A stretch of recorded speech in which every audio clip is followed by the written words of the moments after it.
우리 옆에 계신 분하고 이렇게 인사했으면 좋겠습니다. 사랑하고 축복합니다. 그럼에도 불구하고 신앙으로 승리합시다.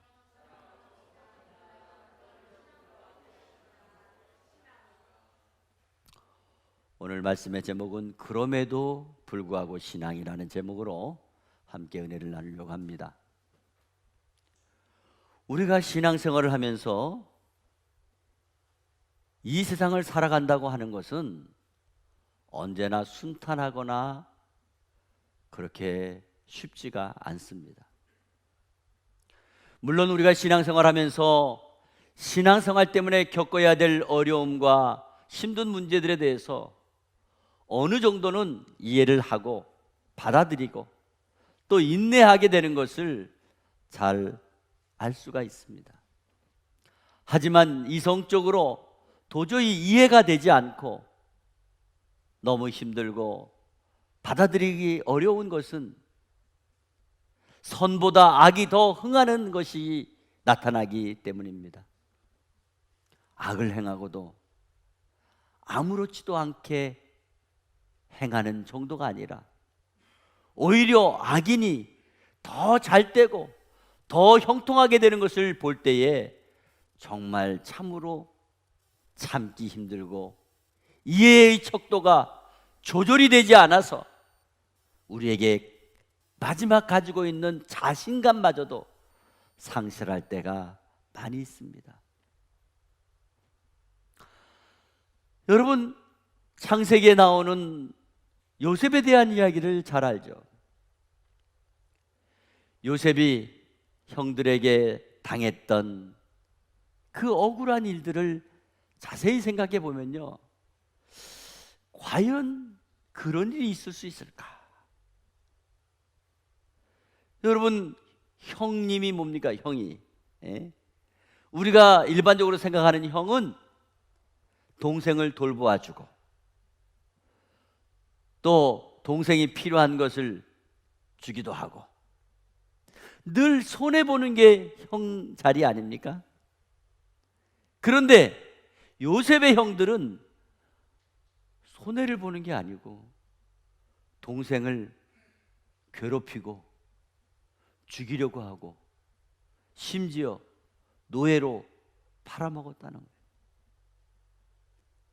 이런 일이 납득이 갑니까? 이해가 됩니까? 우리가 결과를 알았기 때문에 받아들일 수 있는 것이지, 과연 그 스토리가 우리의 이야기라면 우리가 얼마나 그 부분을 납득하고 받아들일 수 있겠습니까? 또 다니엘의 이야기도 우리가 알잖아요. 다니엘은 하루에 3번씩 자기 나라와 민족을 위해서 창문을 열고 자기 나라를 바라보면서 기도했던 사람이죠. 포로로 잡혀가 가지고 그래도 물론 특별한 대우를 받고 있지만 그런 가운데서도 항상 잊지 않고 자기 나라를 위해서 하나님 앞에 기도했잖아요. 그 기도한 것 때문에 억울하게 사자굴 속에 들어가게 되는 그 과정을 보게 되면 얼마나 치사하고 얼마나 지독하면요, 그 음흉한 간신들이 그 흠을 잡을 게 없으니까 기도하는 흠을 잡아가지고 그 기도를 한 것 때문에 왕을 거역한 것처럼 만들어가지고 그런 음흉한 간신들의 음모가 너무 치가 떨리고 비굴해 보이고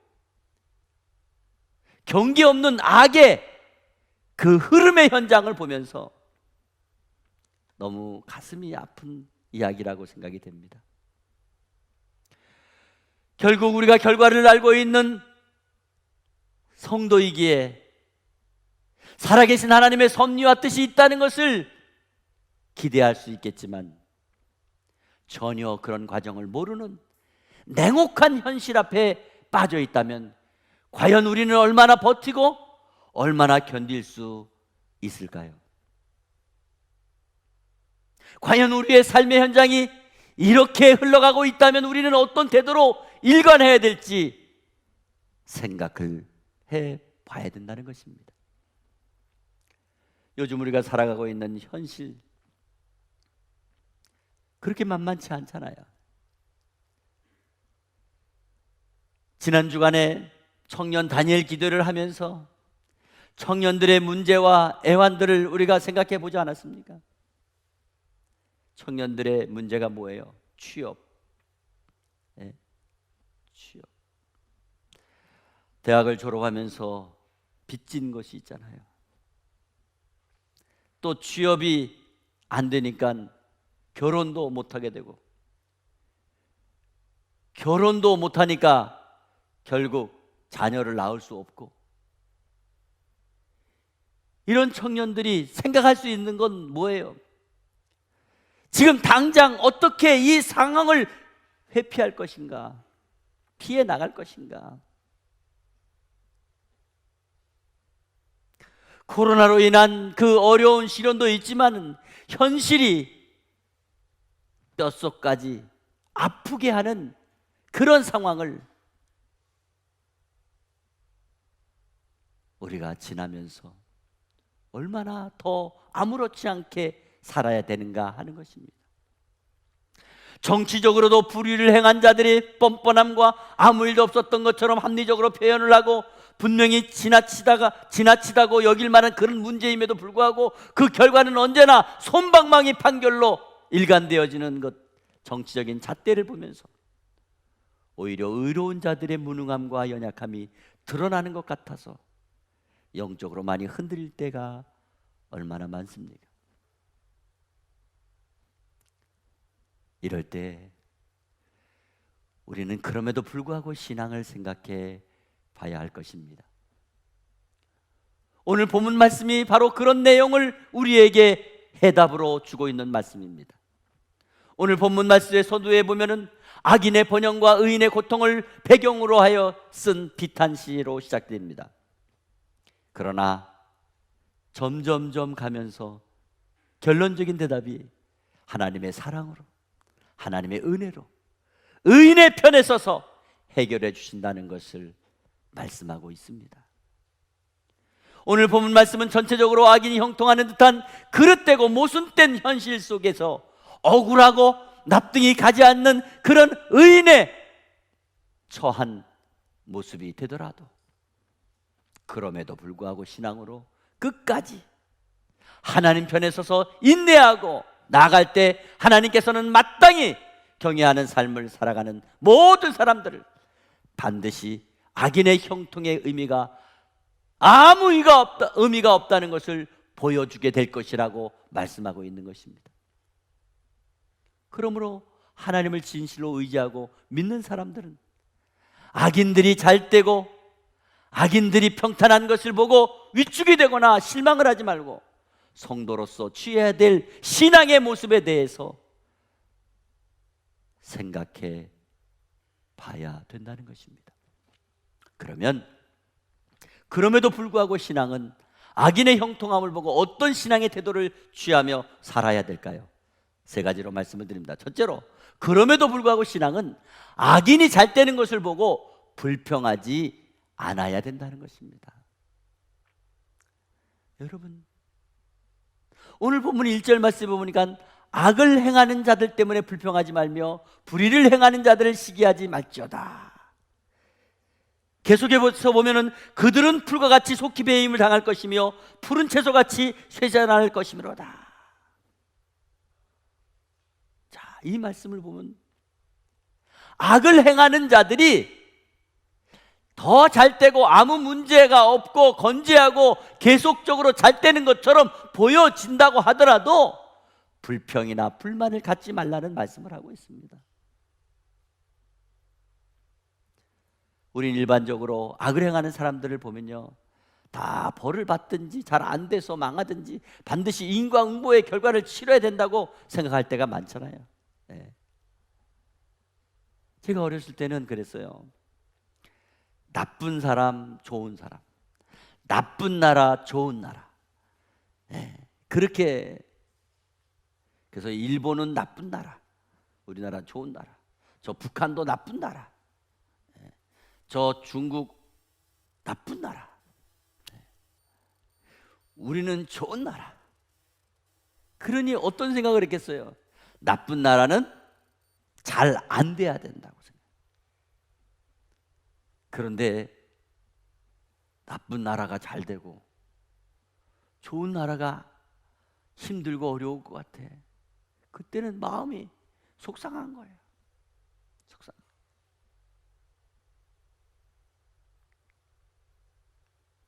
여러분,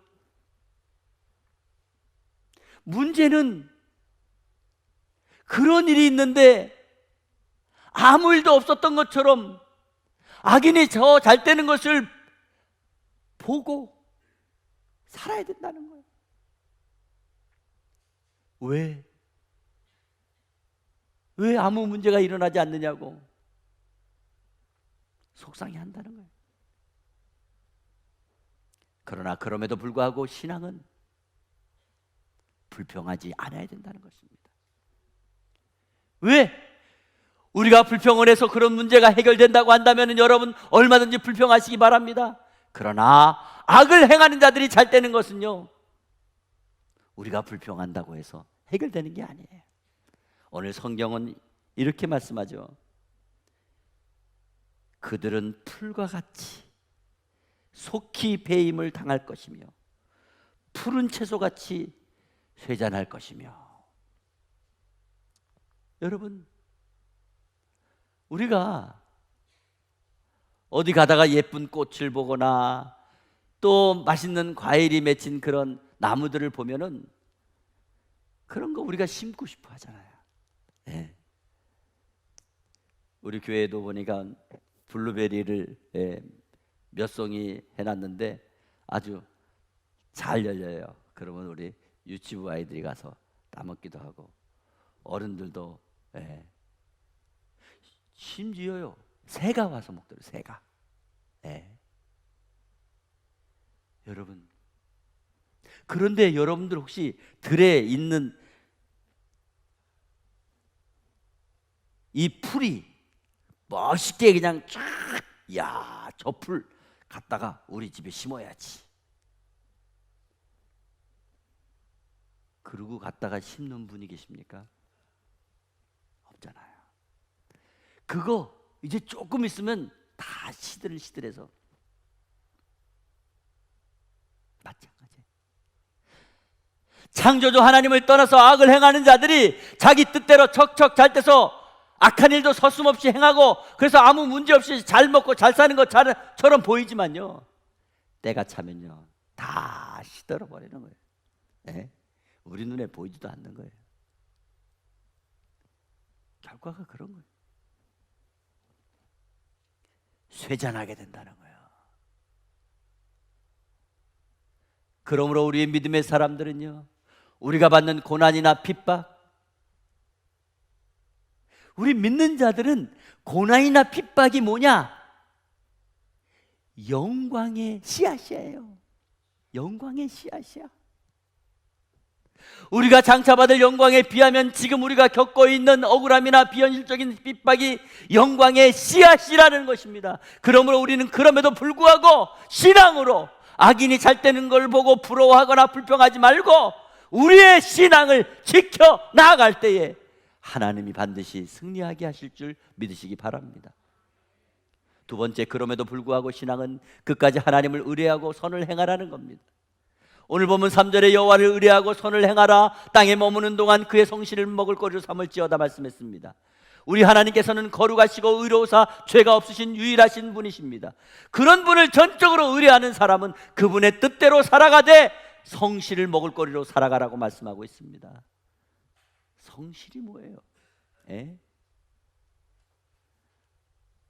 성실은 우리 믿음의 사람들이 선하게 믿음을 지켜나가는 것을 말씀하는 겁니다. 예수님께서는 악을 선으로 갚으시라고 말씀하셨습니다. 이처럼 하나님을 의뢰하는 사람들은 반드시 하나님께서 원하시는 선을 행하되 성실하게 먹을 것처럼 행하라는 것입니다. 디모데후서 1장 12절에 내가 믿는 자를 내가 알고 또한 내가 의탁한 것을 그날까지 그가 능히 지킬 줄을 확신함이라는 말씀이 있습니다. 이 말씀은 사도 바울이 하나님을 믿고 모든 것을 의탁한 사람은 하나님께서 기대하시는 선한 일을 행하고 그날까지 지켜주실 것을 확신한다는 믿음의 고백입니다. 오늘날 교회와 우리 성도들이 하나님의 공의를 믿고 신뢰한다고 한다면 반드시 우리의 삶을 통하여 끊임없이 선한 일을 행하고 나보다 더 약하고 나보다 더 어려운 지체들을 돌아보고 섬겨야 될 줄 믿습니다. 한 번은 저희 교회에서 부목사님을 섬기다가 개척을 나가신 전주 양음인교회 목사님과 몇몇 목사님들이 함께 대화를 나누는 중에 양음인교회에서 선교를 많이 하고 또 구제를 많이 하고 이런 일들을 쭉 말씀을 나눴어요. 뭐 그 얘기가 엊그제 얘기가 아니고요, 몇 년 전 얘기죠. 몇 년 전. 그런데 한 목사님께서 목사님도 어려운데 교회 사정 좀 봐가면서 무리하지 마세요, 그리고 얘기했어요. 그때 그 박 목사님이 이런 얘기를 했습니다. 제가요 평강의 교회에서 배운 게 그것밖에 없어요. 제가 그 교회에서 배운 대로 할 뿐입니다. 제가 그 말을 전해 듣고요, 얼마나 감동을 받았는지 몰라요. 우리 교회가 정말 하나님의 영광을 위하여 선교하고 나누고 베푸는 일에 힘써왔다고 하는 것을 그래도 보증해지는 분이 계셨구나 하는 생각도 들고요, 우리가 하나님을 온전히 신뢰한다면 나중에 넉넉해진 다음에 풍성해진 다음에 교회가 부흥한 다음에 선을 행할 수 있다고 미루시면 안 되는 겁니다. 선한 것은요 지금 시작해야 되는 겁니다. 힘들어도 어려워도 부담이 돼도 그럼에도 불구하고 신앙으로 선을 행할 때에 하나님께서 더 크게 더 능력 있게 더 큰 일을 감당할 수 있도록 만들어 주시는 줄 믿으시기를 바랍니다. 세 번째로, 그럼에도 불구하고 신앙은 앞으로 나갈 길을 여호와께 맡겨야 됩니다. 오늘 본문 5절 말씀에 보니까 내 길을 여호와께 맡기라, 그리하면 그가 이루시고, 6절 말씀에 내 의를 빛같이 나타내시며 내 공의를 정오의 빛같이 하시리로다. 여호와 앞에 잠잠하고 참고 기다리라. 자기 길이 형통하며 악한 꾀를 이루는 자 때문에 불평하지 말지어다. 우리는 이미 다 지나간 일에 대해서 그게 억울한지 속상한지 왈가왈부하고 갑론을박을 할 때가 많이 있습니다. 그러나 믿음의 사람들에게는 지나간 과거의 문제보다도 앞으로의 미래 문제를 더 소중하게 여기며 살아야 되는 것입니다.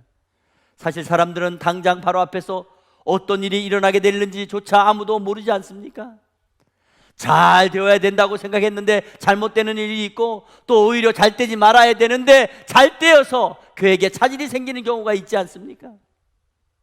문제는 지금 내게 좋지 않은 일일지라도, 나를 힘들게 하는 일일지라도 나중에 좋아질 수 있고, 또 지금 당장은 좋은 일이 생겼지만 나중에 더 좋지 않은 상황이 일어날 수도 있다는 것. 우린 늘 삶의 굴곡이 있음을 염두에 두고 우리의 믿음의 일을 추진해 나갈 때에 하나님께서는 더 좋은 결과를 더 유익하게 이루어 주실 줄 믿습니다. 시편 28편 7절에 여호와는 나의 힘과 방패시니 내 마음이 그를 의지하여 도움을 얻었도다. 그러므로 내 마음이 크게 기뻐하며 내 노래로 그를 찬송하리로다 말씀했습니다. 그렇습니다. 하나님께서는 저와 여러분의 삶의 힘과 방패가 되십니다. 그러므로 우리의 마음이 하나님을 의지하면 하나님께 필요한 도움을 받게 되는 줄 믿으시기 바랍니다. 한 번은 영국의 로드 레드스탁이라고 하는 목사님이 교회에서 성경 공부를 가르치고 집으로 돌아가실 때 한 젊은 장교가 역전까지 모셔다 드리겠다고 하면서 자기 차에 목사님을 태우고 가다가 물었습니다. 목사님께서 오늘 똑바로 살라고 말씀을 하셨는데 어떻게 사는 것이 똑바로 사는 것입니까? 그때 목사님께서는 주머니에서 볼펜 하나를 꺼냈습니다. 그러면서 그 볼펜을 손바닥에 놓고 이렇게 세웠습니다. 그리고 손을 놨습니다. 볼펜이 쓰러졌습니다. 자, 이 볼펜이 혼자 쓸 수 있나 없나? 못 씁니다. 그러면 이 손으로 잡고 있으면 볼펜이 서 있나 넘어지나? 예, 볼펜이 서 있습니다. 그래, 맞아. 사람이 손으로 붙잡고 세우면 계속 설 수 있는 것처럼 사람은 하나님의 손에 붙잡혀 있을 때 바로 서 있을 수 있는 거라네. 그는 그 말씀에 깊은 감동을 받고 오직 주님만을 붙잡고 살겠다고 좌우명을 삼고 살았던 그 청년이 25년 후에 미국의 오송 장군이 되었는데 그가 바로 세계 제2차 대전을 승리로 이끈 버나드 몽고메리 장군입니다. 그렇습니다. 우리는 혼자서 똑바로 자랄 수도 없습니다. 똑바로 살아갈 수도 없습니다. 똑바로 설 수도 없습니다.